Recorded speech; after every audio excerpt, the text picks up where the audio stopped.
putri parayangan serangkong ginjong warudoyong kelek-kelek balung ngatanda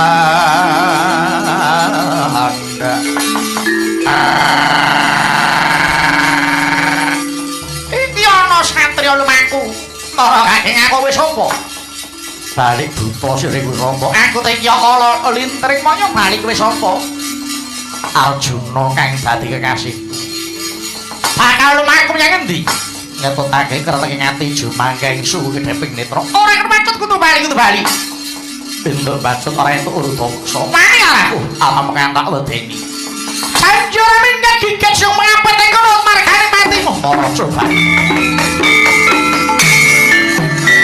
sing keronen ora tuwi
kiri-kiri kenyolera para foto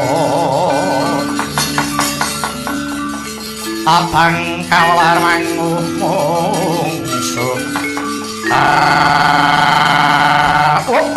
atalah ye aja satrio aja mati tanparan sapa Arjuna kekasihku buta sire iku sapa aku kala murka weh belakno pati ngarepku kepara ngarsa legane lah gaglak limpah kowe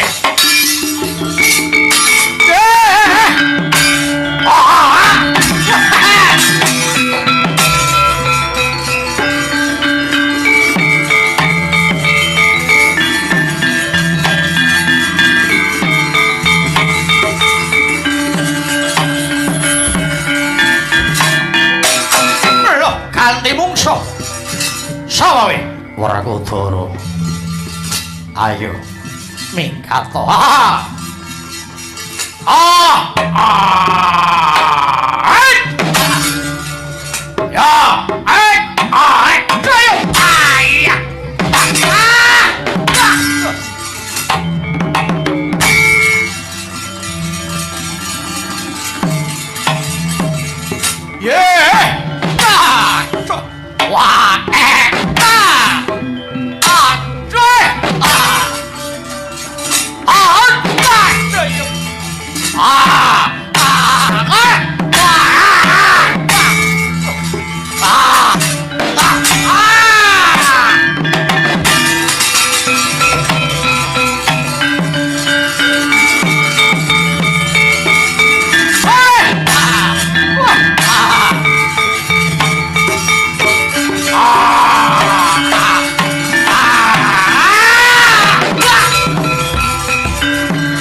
ngati-ati. Durung nganti tapel wates negara Giri Bajur wae. Nyatane wis ana buta sing padha njejaga marang negara Magoda. Iya. Mbacul laku. Ayo budal dene iki.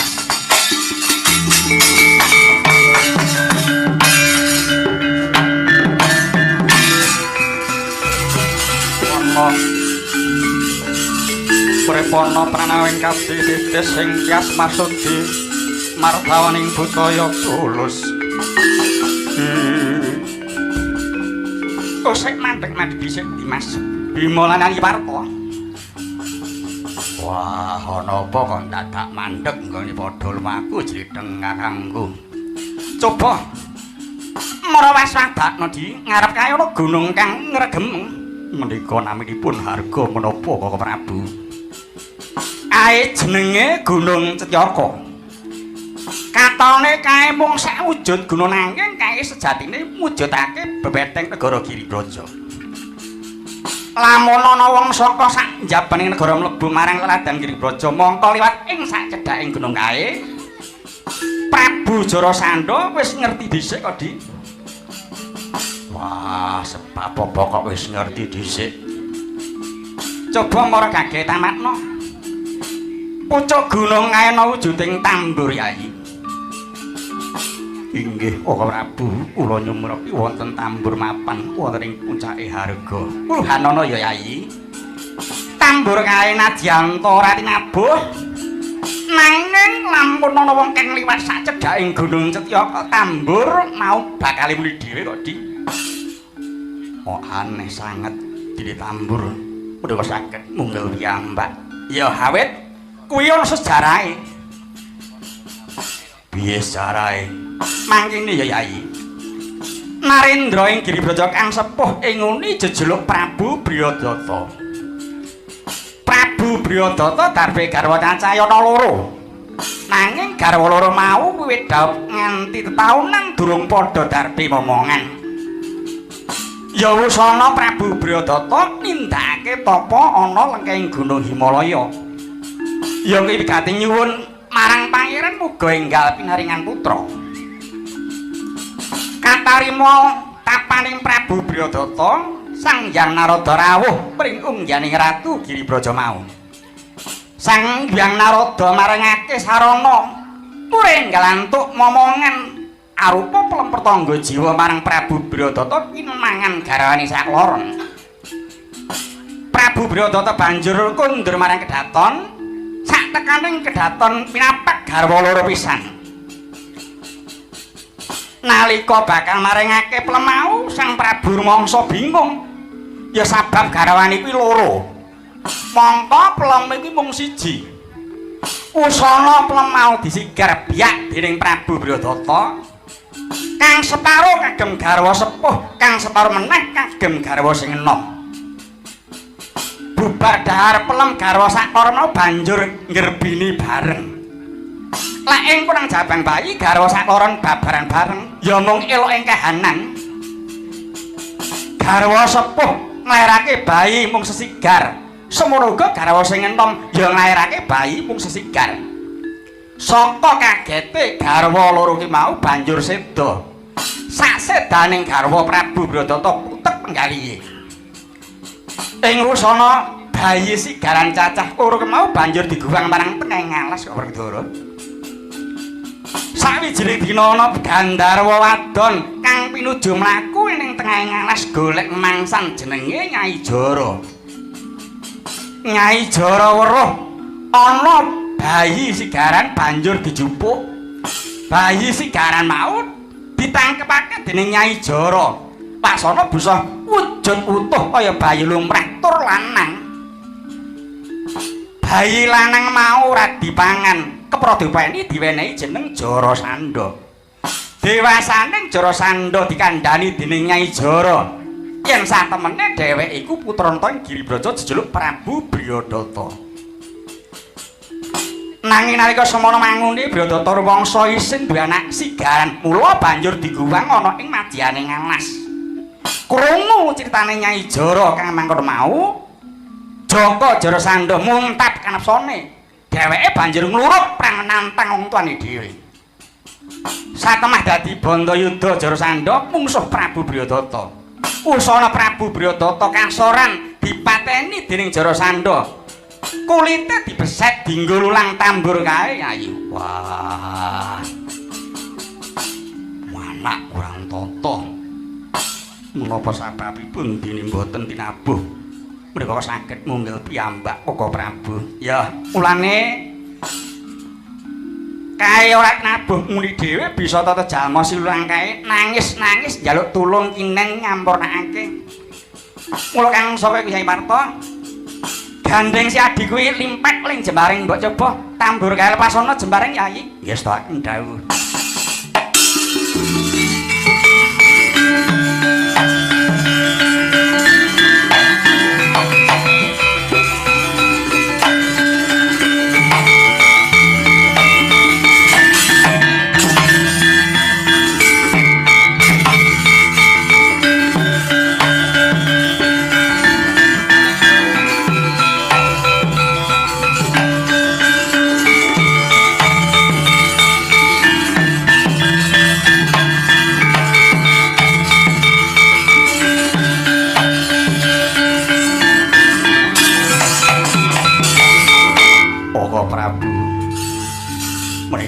Sak pangsilipun warasta ing tangan kula katingal sampun utah ludira Koko Prabu.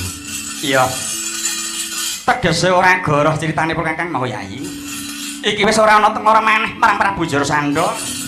Nanging najan mangkono tak jaluk Sadi sakana aja padha ngentengake marang kekuatan ing Giribraja. Ya sabab Gunung Jatiaka kae pager dengkul ngubeng kok Yai. Wah, banjur kepiye prayogane? Kyai sithik ana petingane Prabu Jarasandha. Najan ta wonge dabe watak angkara nanging yen karo pendhita dheweke ngajeni kok Dik. Dheweke wanti-wanti marang para kawulane cilik aja kongsi gawe lara. Gedhe aja nganti mateni marang pendhita. Kepara yen ana pendhita kudu kinurpatan kaya satataning ngurpati dewa. Ya kang mangkono supaya jana pepalanging tumrap lakune awake dhewe mlebu ana kraton. Ayo becike ayo padha ngrasuk satataning brahmana lang silasma tandha nama dhisik dimarga. Ya aku manut monggo kula dherekaken Koko Prabu.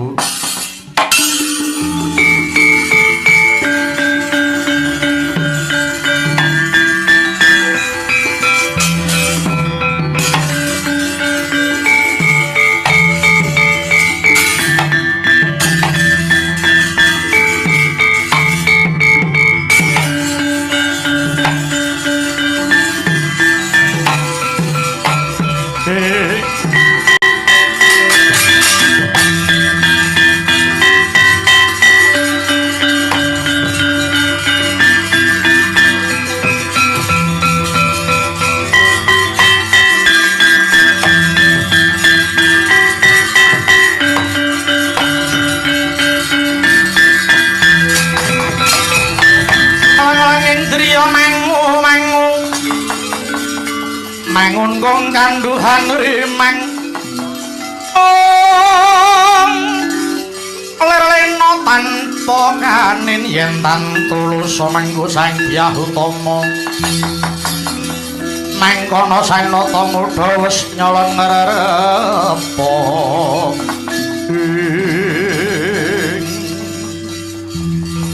Jayasena kula wonten pangendika dawuh Rama Dewaji amiji dhateng putra pun Jayasena kaya nyidam rujak cempaluk nggonku nganti-anti maring baline pamanmu Hamsa lan Dimbaka ingkang tak utus golek geneping 100 sing mung kari kurang 3 kuwi inggih kepareng nyeranti saking sawetawis Rama bawanipun lumampah tebih namung kula pitados Paman Hamsa tuwin Paman Dimbaka mesti saged ngintasi karya. Ya, muga-muga wae ora mudhar ning dalan. Siji tarembuk menapa Rama? Nalika pun Rama kuwi mapan sare, aku turu banjur nyupena utawa ngimpi. negara Giribajra ketaman banjir bandang ingkang limbak-limbak katuting banyu banjir ya kuwi wit waringin kurung sakembaran ingkang sol saka papane bareng aku ngimpi gregah rasaku melang-melang kaya ninggal bayi ana lambe subah iki gek perlambang apa iki iya nyun pangapunten ingkang putra gigirang mangertos menggah menawi dados para lampita ing medal wonten ing pasupenan ya yen pancen mengkono kowe golek wong pinter sing bisa njlentrehke impenku iki mau apa ya golek wong pinter karben bisa ngandharake mungguh pasupenaning pun Rama lho iki ngestake dawuh lan uga eling-elingen yen nganti pletek ing srengenge sesuk-esuk pamanku durung bali susulen golek ana Nyang Mandura apa Nyang Dwarawati kepiye kabare lho iki terang terwaca dawuh Paduka Rama Dewa Jiwa lan ngestake dawuh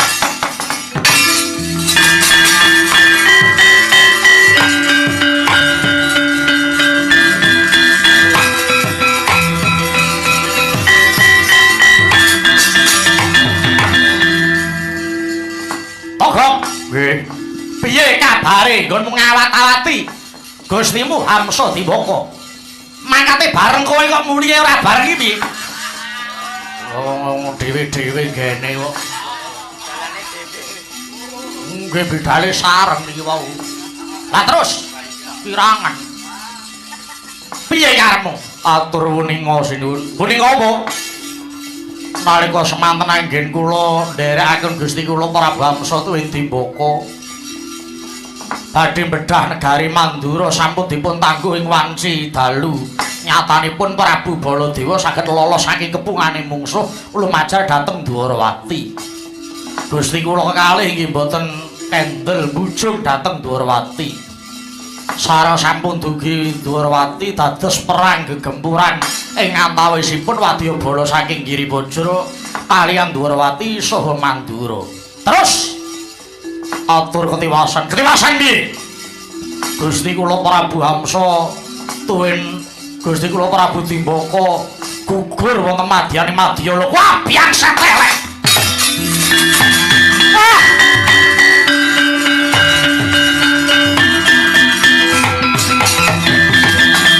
Kok nggih batange ana ngendi? Mboten saged beta wong. Gusti kula kekalih kula wau alokipun perjurit saking Mandura pecah dados toya. Mati dadi banyu. Nggih niku. Walah dalah. Ya wis. Yen pancen mengkono kudu aku dhewe sing ngrampungi perkara iki. Krik lampit berungkat ki lho gajah gelar singa barong. Bakal tak kok dhewe negara Mandura Dwarawati lan Ngamarta. Yen sing maju jara sendot tange bisa lho. Sapa wae?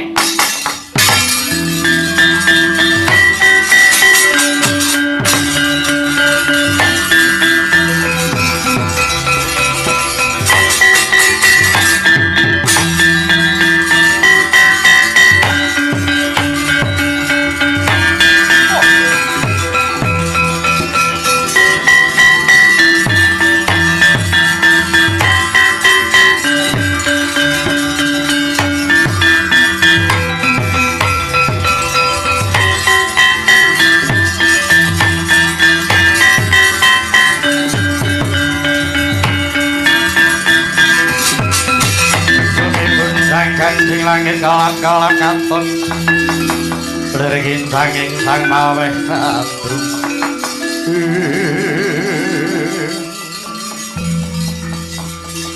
Yun pangapunten mriko kok wonten Brahmana awit kula nyumurupi agemanipun Paduka mriko Brahmana saking pundi saha sinten para paduka Ya, Prabu Jarasandha ditepungake wae aku iki katelune pendhita kelihang kabur kanginan mendung kebaratan ngendi tibaku ya papan panggonaku. Dene peparanku Begawan Padmawicitra, aku Begawan Jayalaga. Aku Begawan Partasubha. Penemban. Kula narendra nggiri Bajra pun Jara Sandha. Dawah kleresan dene paduka tetiga sampun dumugi wonten ing Pandhapi Agung ing negari kula. Lho, upami paduka menika dereng rawuh, anak kula pun Jayasena badhe kula utus ngupati dhateng pendhita ingkang saged njlentrehaken pasupenan kula. Ndilalah pukulun Bathara Kala kok mireng tangger saing manah kula satemah paduka saing Penemban tetiga ngantos dumugi wonten ing Pendhapi kula menika. Menika dawah kleresan. Karep kepiye? Ngaten Penemban, gandeng paduka sampun dumugi wonten papan mriki. Keparenga paduka nggacaraken menapa dados perlambang medal wonten ing pasupenan kula. Sang Prabu ngimpi apa? Kula nyuperna wonten negari Nggiri Bajra menika wonten banjir bandhang ingkang nempuh. Ingkang lembak-lembak katuting kaya banjir mboten wonten sanes namung kejawi wit waringin ingkang sa saking papanipun. Menika perlambang menapa Penemban? Prabu Jara Sandha banjir bandhang kang metu ana ing pangimpen kuwi mujudake mungsuh sing bakal tumeka ana ing negaramu iki. Wadene waringin ingkang katut banyune banjir kuwi padha wae lambanging kawibawan negara Nggiri Bajra ya lambanging Prabu Jara Sandha dewi. Lho, kok ngaten? Ngerti ya? Lamun to Prabu Jara Sandha ora enggal munggel kekarepanmu nggone bakal nganakake sesaji rudra mbekakak ratu cacah 100 ing kono bakal tumuli maujud pangimpen mau. Waduh wedian paduka kok waskita sanget dereng antos kula mengko gancaraken napa iki dados niat kula paduka kok sampun pirsa menawi kula badhe ngawontenaken sesaji rudra. Namung nyuwun pangapunten menawi kula kedah gagalaken anggen kula sesaji mboten saged. Menika sampun dados anteping manah kula. Kula sampun kalajeng ngunjara ratu cacah 927 negari. Lamun to pangimpen kuwi mau ora maujud, seranane Prabu Jara Sandha kudu ngluwari ratu 97. Lan tak suwun Prabu Jara Sandha aja nyembah marang Bathara Kala, merga Bathara Kala kuwi dudu sesembahan. Sing dadi sesembahan ora ana liya mung kejaba Gusti kang nyipta jagat. Seranane Prabu Jara Sandha kudu ngrasuk salah sijining agama kuwi sejatining panembah. Ya pangapunten, kula sampun kalajeng pitados kaliyan Pukul Bathara Kala. Kula gadah kados ngaten menika menawi boten Pukul Bathara Kala boten wonten ing nyembadani. Kula menika dasaripun namung percaya ngaten kemawon. Oh ya wis. Yen pancen nata sing dadi kekarepanmu ing kono bakal maujud mungsuh sing bakal temeka ana kene. Kula kinten paduka kok ngaya-wara. Ngaya-wara piye? Paduka paring dawuh yen ana mungsuh bakal nempuh negari Nggiri Bajra. Lho, upami wonten saderengipun mengsah kula wau dumugi mriki sampun wonten tengara. Apa tengarane? Tengaranipun Tambur Kyai Gurnita inggih Kyai Guru swara ingkang mapan wonten ing pucaking Gunung Cetyaka. Menika ingkang mertandani badhe mungel piyambak tanpa nyelabuh pertanda menika wonten mengsah mesti badhe kalindih dhateng kekiyatan negari Nggiri Bajra. Ngerti ya Sang Prabu, tamburmu bedah. Lho, bedah? Iya. Wah, sing gunake iki piye doyak-yakan? Lagi piranmu wis bedah. Wah, ladalah sinten iki bedah tambur? Ora ana liya mung kejaba calon mungsuhmu. Mara waspadakna Prabu Jara Sandha, sejatine aku iki dudu pendhita. Ingsun katelune iki dudu pendhita. Aku Narendra Ndrawati Prabu Sri Bathara Kresna. Iki kadangku penenggak Pandhawa Werkudara sing mburi panengah Pandhawa Janaka. Biasa tewe kowe.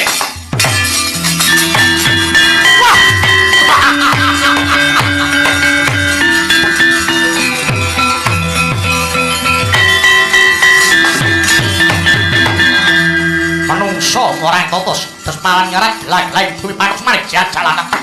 Tinemune Ratu Dwarawati kowe sing wis tekan kene. Wah. Apa yen kowe wis tekan kene terus aku miris? Apa aku kaget babar pisan ora? Tanpa duwe rasa wedi. Jara Sandha tanpa duwe rasa wedi karo sapa wae. Amung kejaba kelawan pukulun Bathara Kala. Apa meneh mung kowe?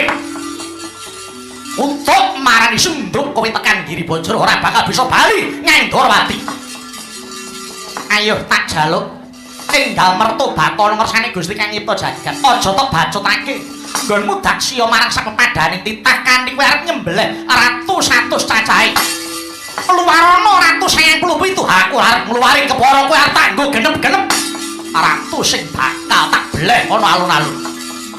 Kepara kuwi wong loro babar pisan kowe dadi grepe sajen.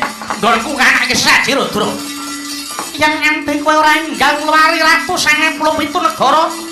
Ing kene margane antakamu, mara sapa sak musuh karo aku? Ayo, ketokno kabeh gayamu. Mara ayo pilihan sapa sing arep dadi musuhmu. Sing tengah gedhe dhuwur, metu njaba gula papan jembah. Ladeni.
Jaringanmu.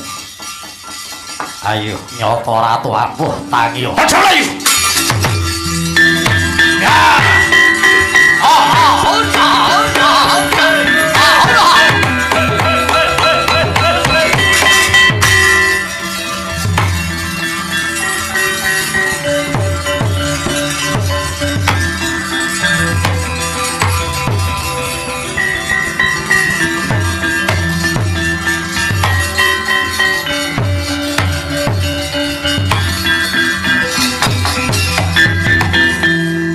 Dara, apa? Ana apa sajak kowe kaya wong kacipuan? Iya. Gilani. Apa sing gilani? Jara Sandha tak pateni bali urip. Pateni bali urip. Apa kelakon aku kewirangan karo Jara Sandha? Yen siadi caramu mateni kaya ngono lha kok nganti sesuk awan wis nang kene ora iso mateni. Lah terus piye? Apa kowe ora krungu lan ora kelingan nalika pun Kakang cerita mau ngarep to? Jara Sandha ki ya bayi lahir ya to. Saka Dewi Kaita lan Dewi Kawita separo terus digathukake ngono. Mula Jara Sandha kuwi kondange Ratu Slewah. Yen kowe bisa misahke Slewahe ya kuwi matine ora mau.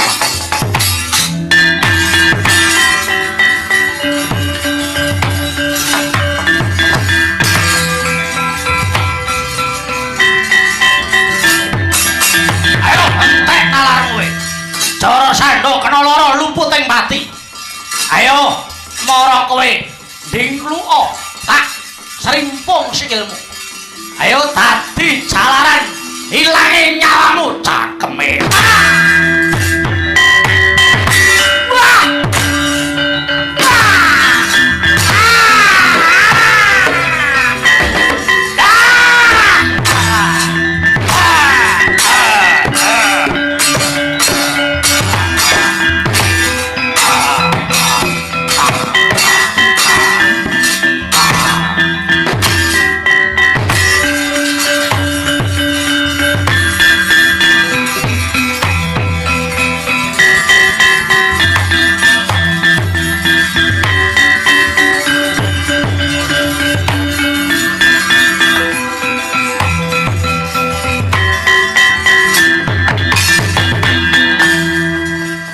Sapa iki? Kula Jayatsena putra Kanjeng Rama Jarasandha. Kowe arep belani bapak mrene. Tau udet-udet sisan. Mboten Raden. Kepara kula ngaturaken penuwun dene Paduka Sinuwun sampun dados sarana nyampurnakaken dhateng tiyang sepuh kula. Lho. Kok kowe ora gelo? Sampun marambah makaping kula ngimutaken dhateng Kanjeng Rama Jarasandha ingkang kedah ngluwari dhateng para raja Narpati. Namung puguh ingkang dados kersanipun Kanjeng Rama Dewaji mboten ndharatur kula. Inggih kanthi cara menika saged ngengetaken dhateng tiyang sepuh kula supados boten kedangon nglarang kara angkaraning jagat menika Sinuwun. Oh iya, yen ngono Jayatsena negara Giribajara suwung mengko liya wektu sira bakal tak kepiyake dadi ratu ana kene.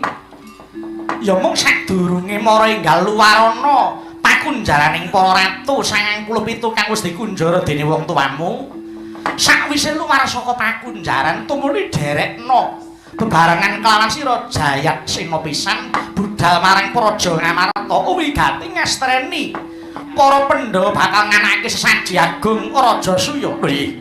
Terang-terang Candha Paduka paring kula badhe ngluwari bebantanipun para raja Narpati tumuli kula dherekaken dhateng negari Ngamarta. Ya, lan aja lali rutinen kunarekane wong atuan.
tengah Sapati. Saha para pepundhen kula Narendra ingkang sami rawuh wonten ing Pandhapi Ngamarta. Nun inggih kula ngaturaken sanget ageng panuwun. Dene para pepundhen Narendra sampun kepareng rawuh minangkani panyuwun kula. Yen inggih paring pangestu saha anekseni anggen kula munjukaken syukur ing ngasaning pangeran kanthi sesaji Rajasaya.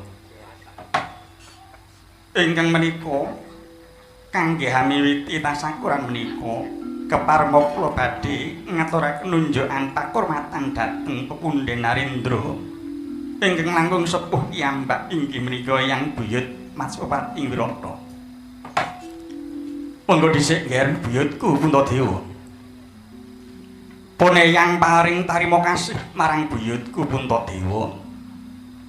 Dinipun kaki bakal dicaosi unjukan pakurmatan. Nanging urhanana ya nggih Puntadewa. Pangrasaning pone yang sejatine dudu pone yang kang kudu nampa dhisik unjukan pakurmatan mau kula. Najan pun kaki jejering sesepuh nanging saka penemuku kang wajib nampa dhisik unjukan pakurmatan mau mung kajaba keng neraka Ndarawati buyutku Prabu Kresna. Sebab apa kok buyutku Kresna ingkang katuran unjukan pakurmatan? Awit kajaba buyutku Prabu Kresna kang ngrigenake kalakone Tasakuran Agung iki uga panjenengane kuwi pangejawantang pukulun Bathara Wisnu. Ya dewa kang wenang handum kabagian ana ing donya iki. Mula bejo kemayangan dene buyutku Pandhawa bisa kegandengan asta karo wayah Prabu Kresna. Pun kakilan kang padha rawuh iki ora kendhat tansah nyuwun ing ngarsaning Juang Manon. Uga sugenge buyutku Pandhawa lan kabeh para sakabat tansah pinaringan rahayu jenis kala. Ngaturaken gunging panuwun Kanjeng Hyang Prabu. Monggo Para Prabu Sri Bathara Kresna kepareng nampi njugan pakurmatan saking Iri Paduka Puntadewa Prabu. Duh Yayaji. Pun kakang ngaturaken agunging panuwun dinamung sak derajat kula. Nggih to. Nampi pakurmatan ingkang semanten luhuripun. Inggih saking Narendra Gung Binatra Yai Prabu Puntadewa. Duh Yayaji. Tetela paduka Narendra ingkang saged kangge pandam pangayomaning para Narendra ingkang rawuh ing kalenggahan menika. Jalaran Yayaji sampun kelampahan apati mas dumateng Narendra Gung ing Purwacarita Sang Prabu Sri Mahapunggondo ruwuhun. Mugi Gusti ngudhaneni dayaning tasakuran menika saged damel tentreping jagat saesinipun. Najan kathah Narendra ingkang sugih bandha raja donya namung dereng kinanten kaiden kaliyan Gusti. Kados Yayaji ing Ngamarta menika. Mugi sineksen Sang Hyaning Prarawuh menika tetepipun paduka Narendra lutu hulur tur binatra. Monggo dhisik Ersa.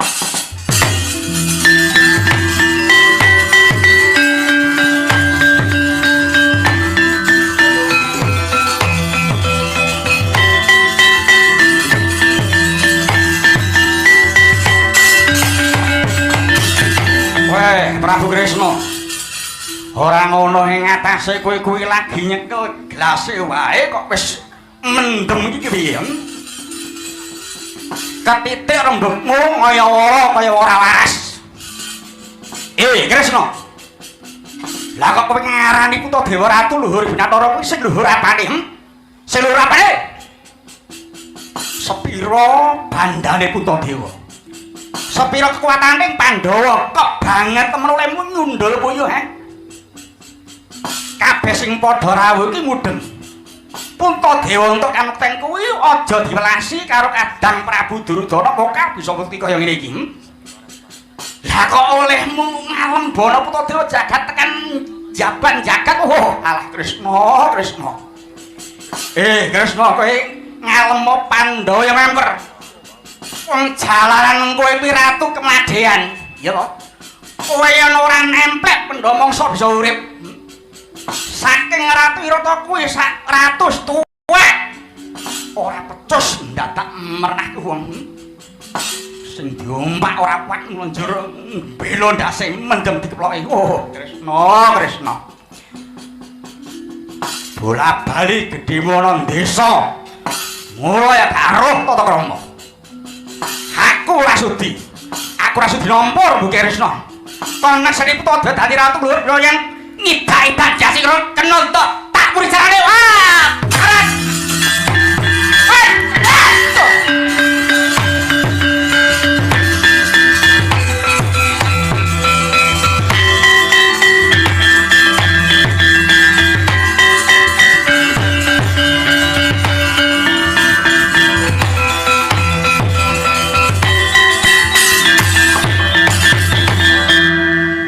Nyuwun sagunging para narendra ingkang menara ing budi. Kula suwun sampun ngantos sami kaget. Saha sampun ngantos jengkar saking palanggahan saderipun purna ing gati menika. Inggih. Kepala kula atur nika bilih wekdal menika sampun titipanci Prabu Supala murid ing Kasedan Jati jalaran wonten dongengipun. Paman Prabu Supalakni Ratu Cendi kagungan putra kakung dipun paringi nami Supala. Namung Supala wau boten kados saknamring bayi limrah. Inggih jalaran pundhakipun sekawan mripatipun 3. Nanging sareng jaban bayi Supala kula pangku teka wonten kamiraning pangeran. Mripat ingkang wonten bathuk dawah bau ingkang kalih sami sempang satemah Supala wujud bayi limrah. Inggih niku Paman Supalakni masrahaken pejah gesangipun Supala dhateng kula. Hewa semanten kula inggih gadah petangan. Menawi gesangipun Supala menika mboten damel dosa tuwin kalepatan dhateng kula rambah kaping 100. Kula tetep paring mangapunten dhateng Supala. Ing mangka dumugi wekdal menika kula petang sampun rambah kaping 100 piyambakipun damel dosa tuwin lepat kaliyan kula. Mila sampun wanci pejahipun Supala kedah kula tawaken mawi sanjata cakra.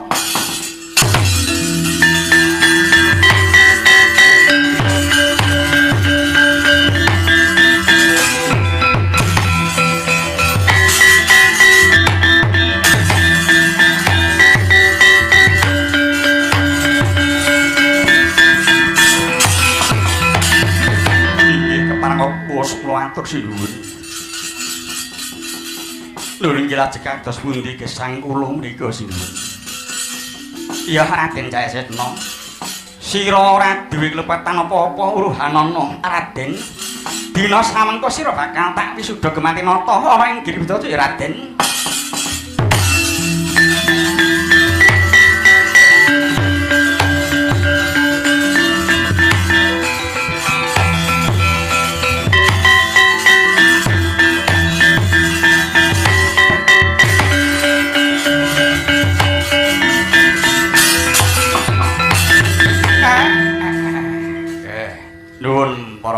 Agung sedaya menika sampun titipur ning gati anggenipun para Pandhawa sami tansah kurang inggih kanthi sesaji Raja Saya. Mila winastan sesaji mengku werdi nyawisaken Raja Saya menika tegesipun Ratu Agung. Ratu ingkang agung menika sinten? Boten wonten sanes inggih namung Gusti ingkang nyipta jagat. Dados sesaji Raja Saya menika tegesipun pangaji-aji saking para Pandhawa kunjuk dhateng Gusti ingkang nyipta jagat. Dados lampan menika sampun jumbuh kaliyan piwucaning agami kula rasuk ingkang surasipun sapa kang bisa nyukuri marang nikmating pangeran sayekti bakal ditikelake maneh kanikmatine mau ning kosok baline. Sapa kang ora gelem nyukuri marang nikmating Gusti, sayekti bakal nampa pidana kang abot lan pedhes. Dene kedah tinenggan ratus-atus ingkang tanpa dipun kawonaken menika mengko suraos. Salebetipun ngayahi jejiban menapa kemawon, monggo sami ngetingalaken sayuk urkunipun ngetingalaken manunggaling lair lan batosipun lajeng sami bantu binantu. Lajeng ingkang ngujubaken Pandhita Pitu menika mengkut sraos nyuwun pitulunganipun pangeran mugi ingkang sinebja saged para pamriksa pamirsa kula nyuwun bingangsu mudra pangeksami. Akhirul salam. Wassalamualaikum warahmatullahi wabarakatuh.